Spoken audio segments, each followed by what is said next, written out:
Hello साथियों, मेरा नाम है सूरज कुमार और आप देख रहे हैं मेरा YouTube channel maths sir anchor में आपका बहुत बहुत स्वागत है।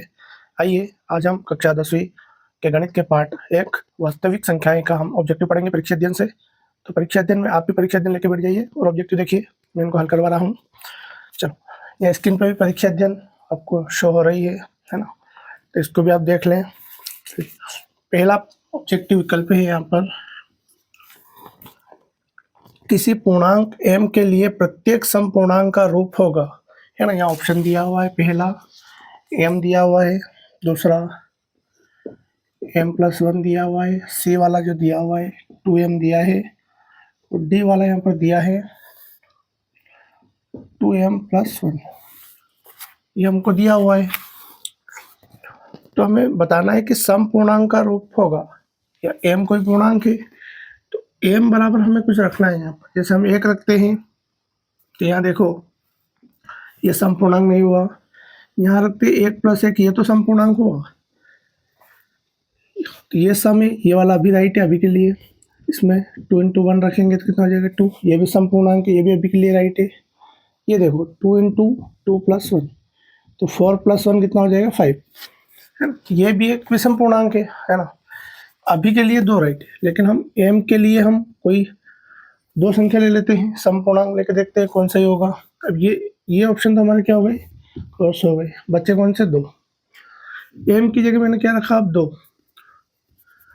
यहाँ पर 2 रखा प्लस, तो कितने हो गए ये 3, तो ये वैसे ही क्रॉस हो गया क्योंकि विषम पूर्णांक आया। m कोई पूर्णांक रख के आपको बार बार चेक करना है। अगला देखो 2 × m की जगह क्या रखेंगे, अब 2 बराबर कितना आया यहाँ पर 4। तो ये m किसी भी पूर्णांक के लिए क्या रहेगा, समपूर्णांक ही रहेगा, इसमें 2 का मल्टीप्लाई होगा, ठीक है। ये हमारा ऑप्शन क्या हो जाएगा, सी वाला राइट हो जाएगा। वहाँ पर भी आप ऑप्शन राइट कर लेना, सी वाला। चलिए अगला करते हैं दूसरा, किसी पूर्णांक q के लिए प्रत्येक विषम पूर्णांक का रूप होगा। इसमें भी ऑप्शन दिया हुआ है, ए वाला दिया है देखो q, बी वाला ऑप्शन दिया है q+1, सी वाला ऑप्शन जो दिया है 2q और डी वाला जो ऑप्शन दिया है इन्होंने 2q+1। इसमें देखना है यदि q बराबर हम क्या ले, विषम पूर्णांक चाहिए 1 ले लेते हैं, फिर क्या लेंगे 2 लेंगे, 2 बार चेक कर सकते हैं। यदि मैंने यहाँ पर 1 रखा तो q बराबर क्या होगा 1, तो इसलिए तो राइट होगा। यहाँ पर 1+1 रखा तो ये क्या हो जाएगा, गलत हो जाएगा क्योंकि समपूर्णांक आ जाएगा यहाँ पर 2। यहाँ रखते तो 2 × 1 रखा 2 आया, तो ये भी क्या हो जाएगा, हमको विषम पूर्णांक चाहिए। यहाँ पर देखो 2 × कितना हो जाएगा, 1 रख रहे हैं हम, 1+1, तो 2 × 1 क्या होगा 2 + 1 = क्या हो जाएगा 2, सॉरी 3 हो जाना है यहाँ पर। अब ये 3 हो जाएगा तो ये एक विषम पूर्णांक है, तो अभी के लिए ये क्या है, राइट है, ये भी क्या है, गलत है। अब 2 राइट हो रहे हैं, अगली बार हम क्या रखेंगे 2 रखेंगे क्योंकि पूर्णांक कोई भी हो सकता है q के रूप में। अगला देखो q बराबर हमने यदि 2 रखा तो ये क्या हो गया, सम हो गया, हमको तो विषम पूर्णांक चाहिए। बचता कौन है, ये वाला, तो यहाँ रखोगे या नहीं भी रखोगे तो ये राइट होगा। देखो इधर यहाँ रखो 2 × 2 + 1 कितना हो जाएगा, 4 + 1 बराबर कितना है 5, ये हमारे लिए क्या होगा, राइट होगा। चलो इनको देख लो, अगला करते हैं अपन।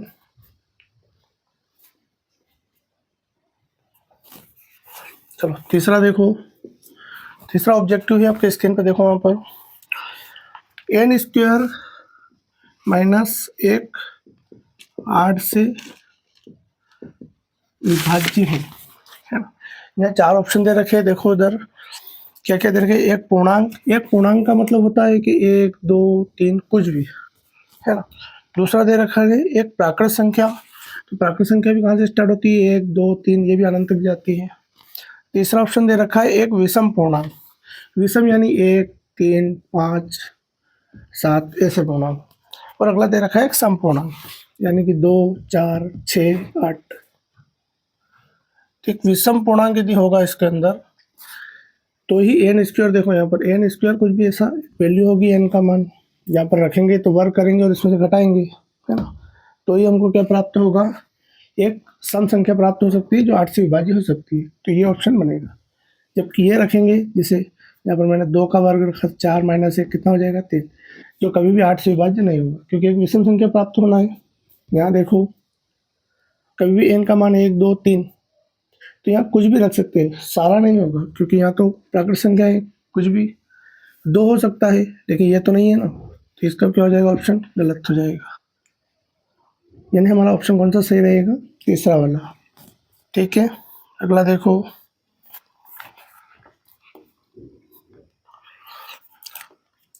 चौथा, वह बड़ी से बड़ी संख्या जिसमें 70 और 125 को विभाजित करने पर क्रमशः 8 एवं शेषफल 5 एवं 8 बचते हैं, निम्न है। ऑप्शन दे रखा है 13, ए वाला, बी वाला दे रखा है 65, सी वाला 875 दे रखा है, और डी वाला 1750। ये ऑप्शन आपको दे रखे हैं।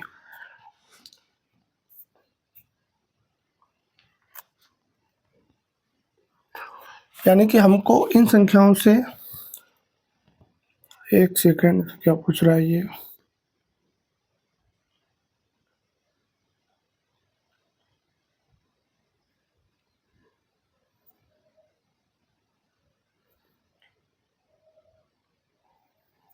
हाँ, यहाँ पर हमें विभाजित करना है किसको, 70 और 125 को, जिसमें शेषफल क्या बचना चाहिए, 5 व क्या दे रखा है इसमें 8। हमें ऐसी संख्या ढूंढना है इनमें से, ऑप्शन में से, कि जो 70 को डिवाइड करे और 125 को डिवाइड करे, तो शेषफल क्या बचना चाहिए, 5 और 8, है ना। इनमें से हम पहली संख्या उठाते हैं, ये वाली। कुछ प्रश्न इसमें ऑप्शन से करना पड़ेंगे आपको। 13 का भाग लगाते हैं, 13 पंजे 65, कितना बचा, 5 शेष। इसी संख्या से इसको भाग लगाते हैं, 13 का हम पहाड़ा बोलेंगे, है ना, तो 13 में 117 होता है, 117 को आप हटाओ, इसमें से कितना बच रहा है 8, और यहाँ पर 0 0, यहाँ शेषफल कितना बच रहा है 8। यानी पहली संख्या वही होगी जो 13 से डिवाइड करने में 5 और शेषफल कितना बच रहा है 8, दोनों संख्याओं। तो पहला ऑप्शन ही हमारा क्या होगा, इसमें राइट होगा। चलो आगे करते हैं।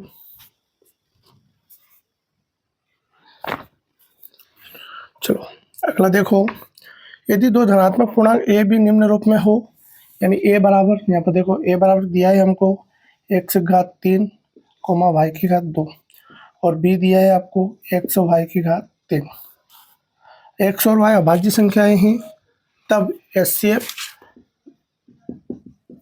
a, b होगा, ये हमको निकालना है।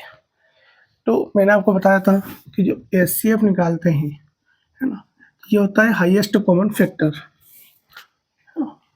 महत्तम समापवर्तक, महत्तम समापवर्तक, है ना।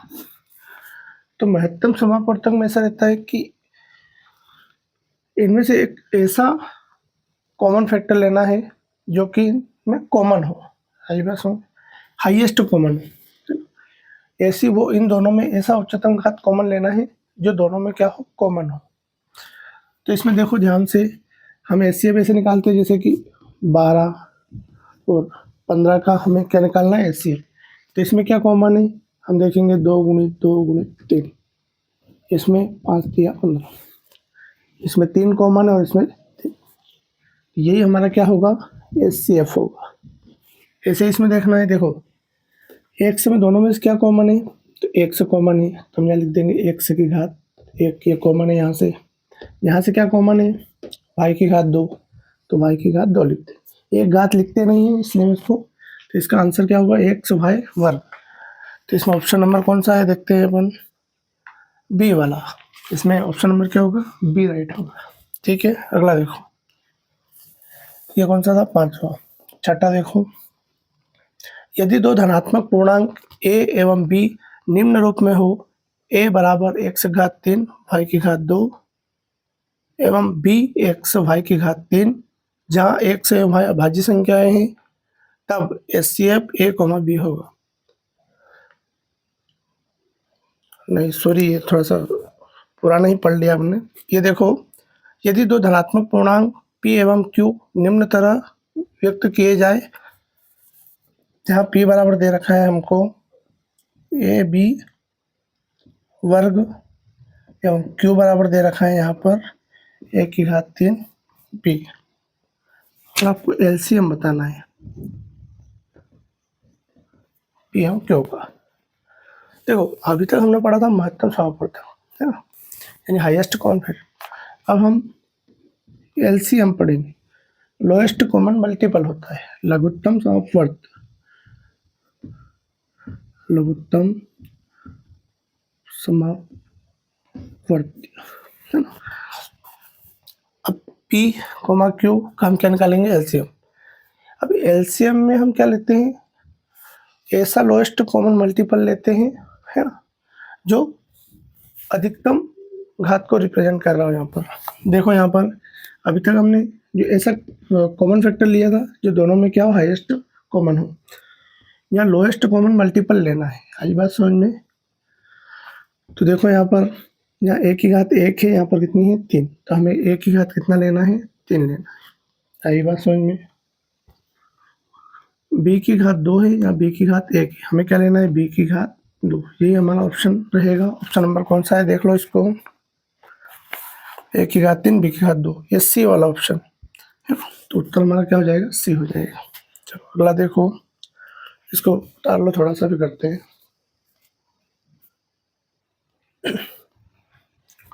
चलो अगला करते हैं। अगला दिया है, वह छोटी से छोटी संख्या ज्ञात कीजिए जो 1 से 10 तक सभी संख्याओं दोनों को सम्मिलित करते हुए से विभाज्य है। ऊपर छूट गया ना सातवां। ये देखो सातवां, एक अशून्य परिमेय संख्या एवं परिमेय संख्या का गुणनफल होगा। एक अशून्य परिमेय संख्या है,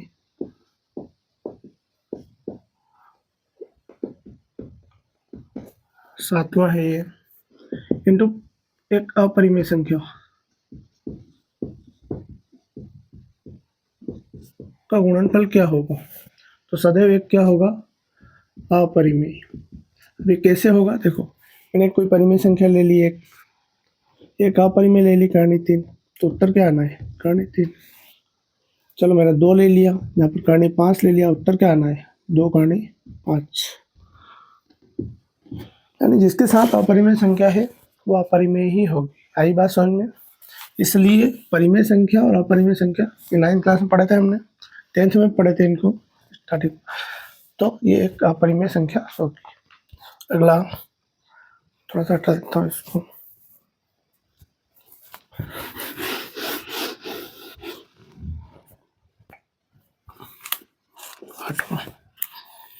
वह छोटी से छोटी संख्या जो 1 से 10 तक सभी संख्याओं दोनों को सम्मिलित करते हुए से विभाज्य है।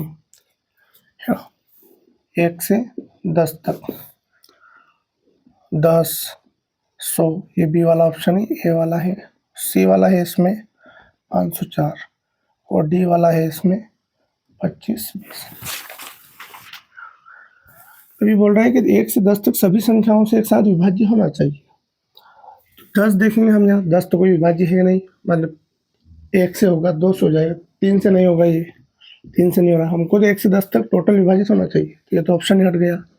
ये भी 3 से विभाज्य नहीं है क्योंकि पीछे सम संख्या है, यहाँ भी पीछे सम संख्या है, ये भी 3 से विभाज्य। देख लेते हैं, और देखो 3 एकम हो सकता है 3 से, बाकी जैसे 7 है, 9 है, इनसे भी चेक कर लेते हैं हम। देखो चेक, सबसे पहले हम 2 से तो जाएगा, ये 3 से देखते हैं। 3 एकम कितना बचा, 2,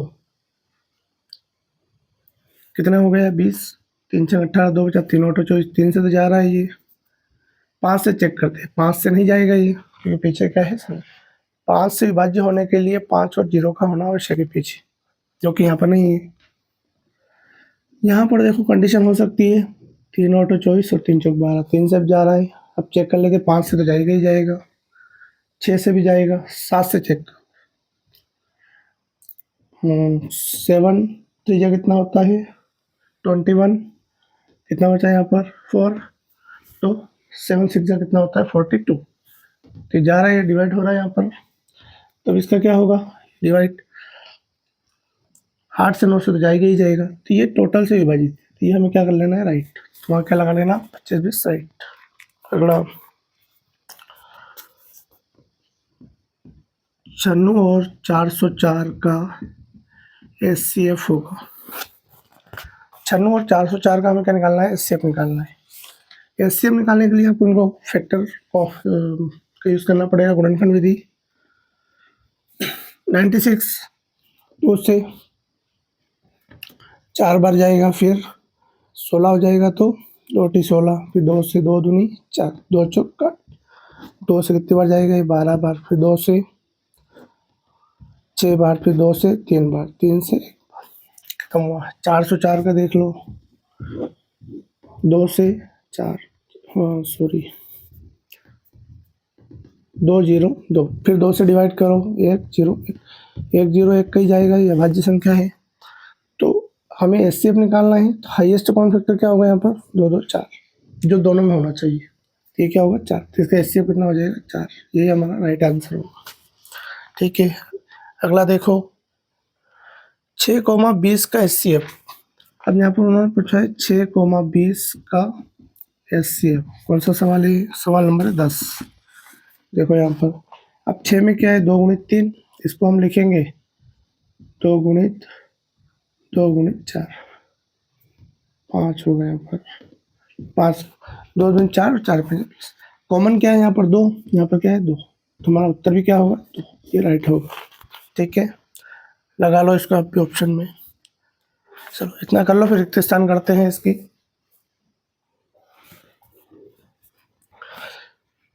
रिक्त स्थान देखो, कर्ण 3 एक संख्या है जो दे रखी है इसमें, तो कर्ण 3 एक क्या है? अपरिमेय संख्या, सभी को पता है ना।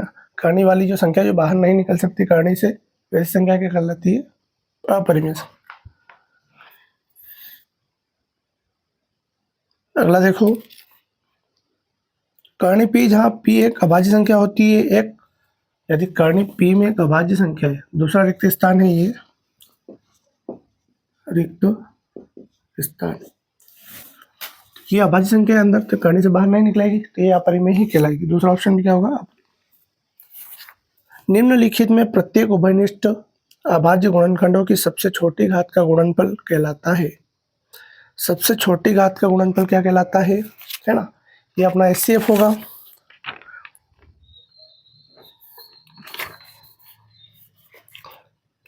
चौथा देखो, संख्याओं में संबंध प्रत्येक अभाज्य गुणनखंड सबसे बड़ी घात का गुणनफल क्या कहलाता है? एलसीएम, लघुत्तम समापवर्त। यानी छोटी घात का क्या कहलाएगा?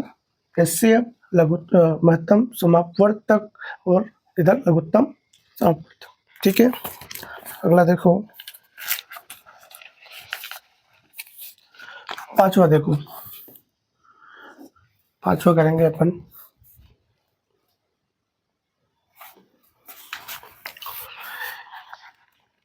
यदि कोई संख्या p बटे q, जहाँ p एवं q परस्पर अभाज्य पूर्णांक है, यहाँ q नॉट इक्वल टू 0 क्या कहलाती है? एक परिमेय संख्या कहलाती है ना।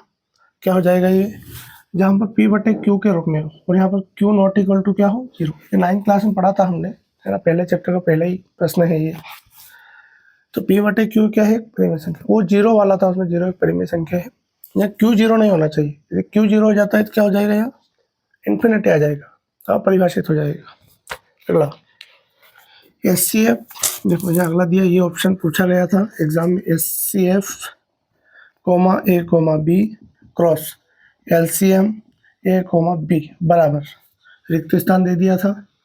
बच्चे यहाँ कंफ्यूज हो गए, यहाँ लिखा है फर्स्ट संख्या इनटू सेकंड, है ना, ये क्या हो जाएगा? गलत।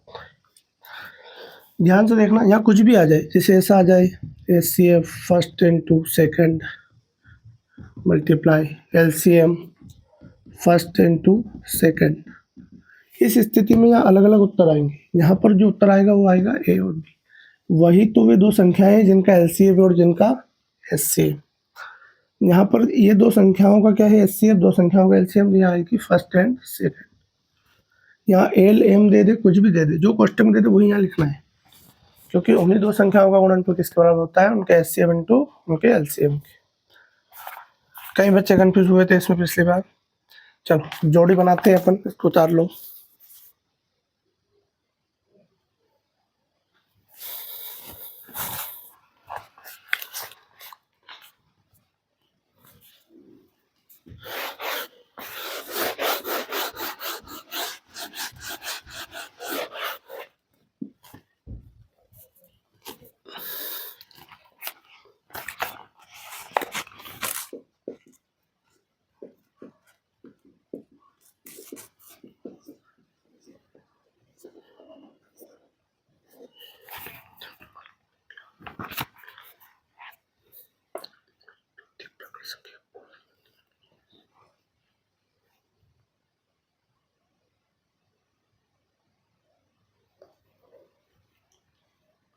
चलो अगला देखो, सत्य असत्य में प्रत्येक प्राकृत संख्या एक पूर्ण संख्या होती है।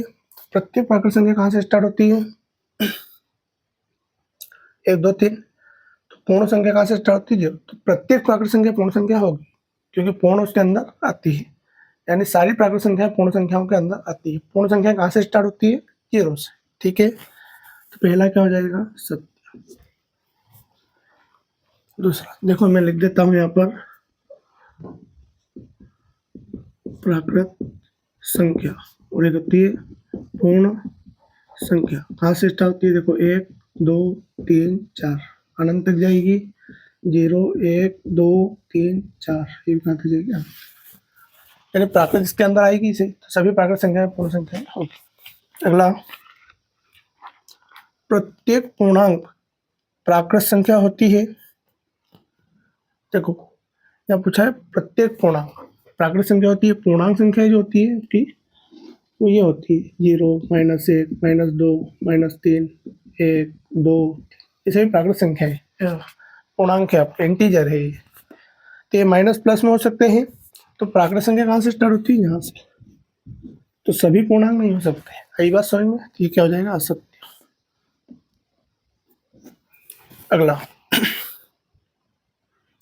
प्रत्येक परिमेय संख्या वास्तविक संख्या होती है ना? परिमेय अपरिमेय दोनों वास्तविक संख्या में आती है, अतः प्रत्येक परिमेय संख्या वास्तविक संख्या होगी। क्या हो जाएगा? सत्य।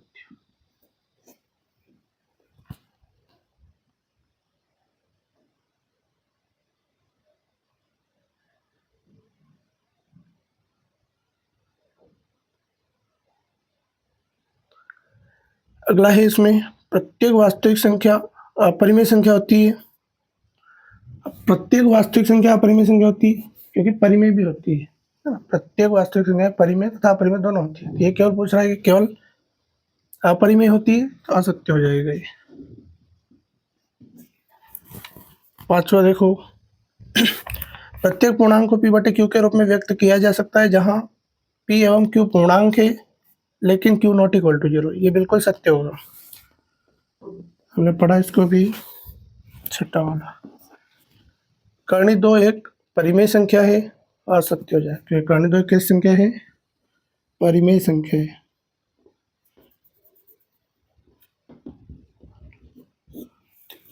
इनको राइट कर लो, देख के फिर दूसरा करते हैं। चलो, एक वाक्य,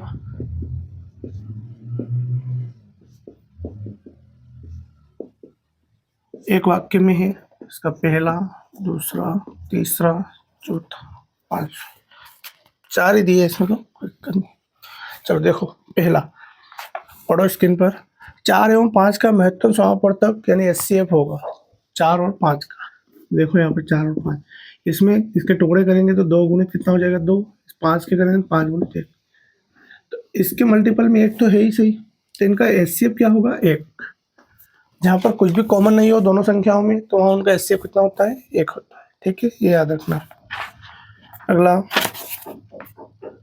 3 और 12 का लघुत्तम समापवर्तक। चलो 3 और 12 का लघुत्तम समापवर्तक निकालते हैं।